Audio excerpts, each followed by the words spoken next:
Welcome to Before They Were, the podcast / time capsule / documentary where we drop in with incredible beings living their aligned lives during their time on this beautiful planet. We are your co-host, Los, aka River Flows, joined by my co-host, Tim the Magic. Thanks for joining us today. Enjoy the journey. On today's episode, we had the privilege of interviewing our friend Hasmig and got to hear a small part of her story from growing up into a household that was not keen on sharing emotions and how you're feeling, was not able to do that. Went to college, didn't have much direction with what she wanted to do with her life, what to do, who to be. Got to an all-time low after she moved to Austin a couple years after college, and then was able to get to a point where she was brave enough to start exploring the world of spirituality and what that looked like in her life and healing the trauma that happened to her as a child and how important that is to work through. So I think you'll really enjoy this conversation we had with Hasmig. Enjoy. Yeah.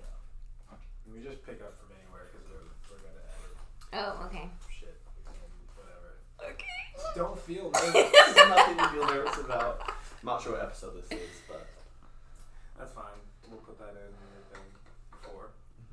How about you start here?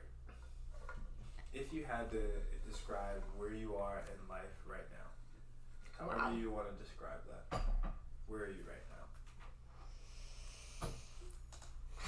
Describing where I am right now in life. Oh my goodness. I would say that I am in a completely new space and a completely new phase of life, brand new chapter that I am like each day writing for myself, right? It's hard to really even like see past the day to day. Yeah. But I feel like I'm definitely in a place where I am really figuring out like what freedom is for me and creating this dream life of mine, like everything that I really, really desire for myself and want for myself, like I am there right now of blank pages, right? Of me just being like, all right, girl, like, what are you gonna do? Like, how are you gonna make this happen? Yeah. But I, have the time, I have the space, I have the energy, like mental clarity, and yeah, it's not 100% clear. Yeah. But definitely figuring it out day by day. Very, very spontaneous. Yeah. That sounds good. I mean, it sounds like you have a lot of space right now. I do. Right. Like, is that something that you've had in the past? Like, have you had a stage like this in the past before? Absolutely not. this is the first time in your life you've been in this position. Hands down, yeah. That's scary or exciting or both? Both. Yeah. I mean, definitely scary. But more so than anything, super exciting. Yeah. Like I'm not tied down to anything. Yeah. Other than like my house where I live. And your animals. And my animals, of course. But even those two things it's tying you down, but also if something were to happen or change like that. Right. It's not like you're totally tied down to that. Right. So, in an ideal world, if you could paint the picture, what does it look like going forward? Like you say, it will happen, which pretty much happens anyway. So my ideal? Yep. Like what is like your version right now? If you could snap your fingers and be like, boom, I've made it, whatever that looks like. Yeah, we have a magic wand that we're gonna pull out at some point. Yep. So we're just gonna All right. I am living in the desert. New Mexico? Huh? New Mexico or just a desert in general? I don't know yet. Okay. It could be Mexico. Okay. It could be New Mexico. It could be Arizona. Don't necessarily know exactly where, but I know it's a desert. Yeah. And I have my dream home. It's an Adobe home. it is small, but it's like exactly what I need. Yeah. Tons of windows, lots of lighting, lots of plants. Of course, it's like decorated like on point. And I have my studio in the back. It's a completely separate building. It's like all window, and I just have like 360 view of the desert. The desert is like my home.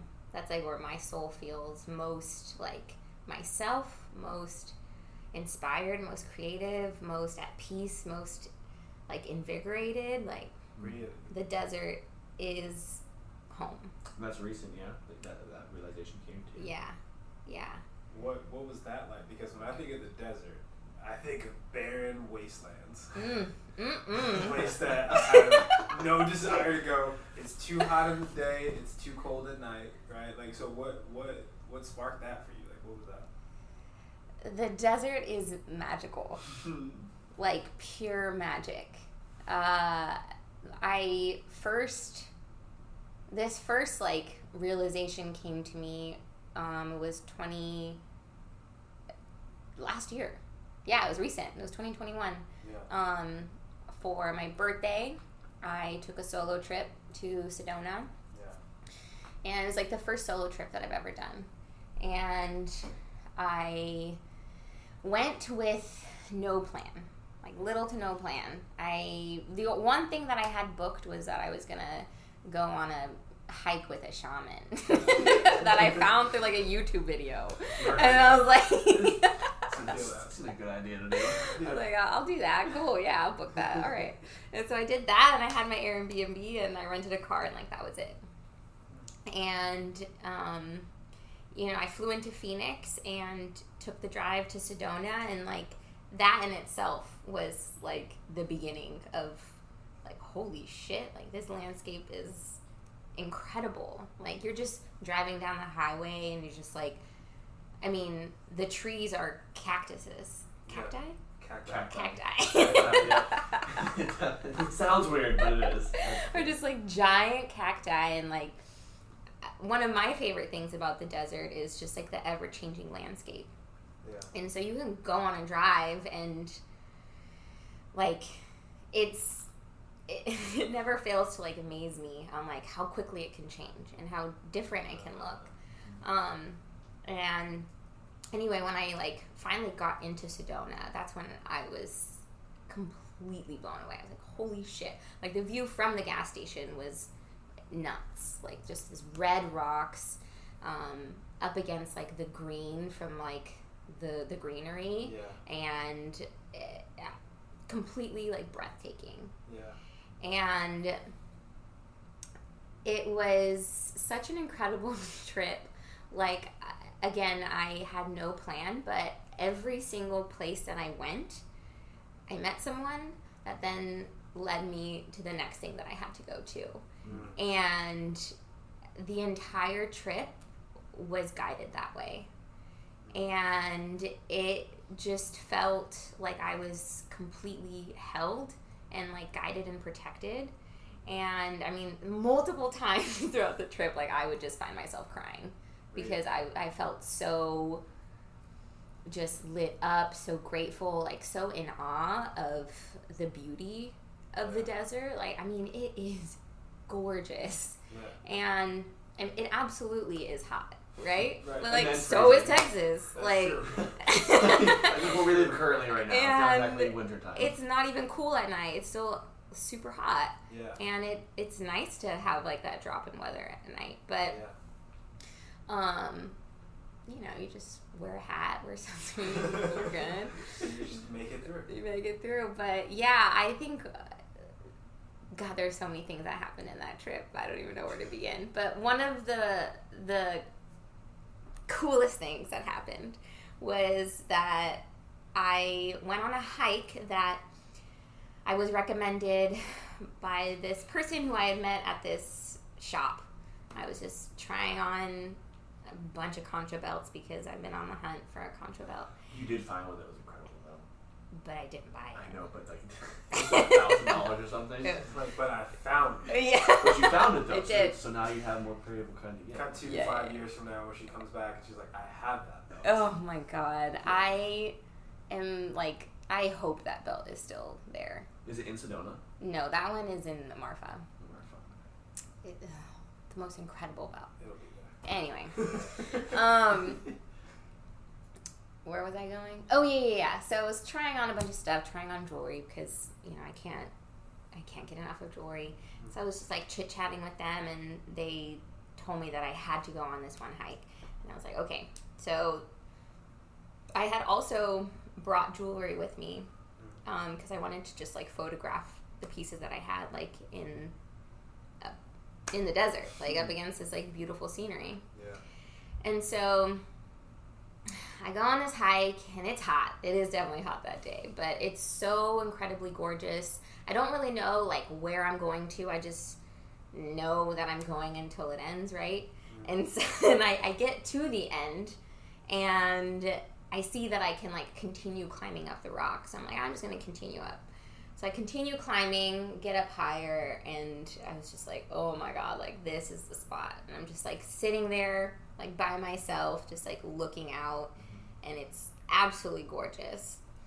And then like soon after, there was a group of ladies who they were like kind of at the bottom, and I don't know, I hear them chatting, and then they're like asking, or I hear them saying like, should we get up there? And I was like, you should definitely come up here. Like, it's worth it to come up here. And so they come up, and it was like, I don't know, I think there was like 4 or 5 of them. They were just like on a ladies trip. They had to be like, I don't know, maybe like in their 40s, like moms for sure. Mm-hmm. And they start chatting me up and asking me like about myself. And I told them I live in Austin and that I make jewelry, and like one thing led to another, and I was like, wait a minute, I have jewelry in my backpack. And they're like, oh yeah, let me see. And so it was so funny because I ended up just like whipping out all of my jewelry. They're like passing it around, and they each bought something from me. Wow. On top of the mountain in the desert. And it was like complete trust as well, because there was no Wi-Fi up there. So, they were going to Venmo me when they got Wi-Fi, and I was like, yeah, no problem. And they all Venmoed you? They all Venmoed me. That is amazing. And they all took home a piece of jewelry, and I was there, like, in shock. Like, afterwards, like, I just, like, bursted out in tears, and I was like, I gotta go journal. And, like, journaled about this, and I was like, I'm in the land of jewelry, like, where there is the most epic jewelry. Right. And I just sold some of my pieces to a group of women that you just met. That I just met on top of my mountain. Can't make this shit up. Yeah. I remember that. So that entire trip was absolutely where my love started, and it was like the initial spark of like, oh, there's something here for me. Yeah. So I'm curious. What is that? How do I explain this? Like, cause I see a story in my head. Right? When you explain, like, you go on this hike and you thought you were at the end, and then you realize you could go a little bit more, and then you go a little bit more, and then at the top, people are looking up, like, should I go up there? And you're like, yeah, you should come up here. It's really nice. And then everything that you need, your deliverance, your purpose, is done right there at the top of that mountain. Wow. Have you ever thought about that? No. I love when this happens. People are like, oh my God. Yeah. I never thought about that. It's interesting. That's very interesting. Yeah. So, to like jump back, I don't know, as far back as you want to, like, where you are currently, is this where you wanted to be when you were younger? Like, when you envision yourself growing up and like what you want to do, who you want to be, like, how different is your life currently than what you planned when you were a little girl? And what did you plan when you were a little girl? What was your dream? I would have never imagined any of this for myself. Really? None of it. When I was younger, I don't even know what it was I wanted to do or be,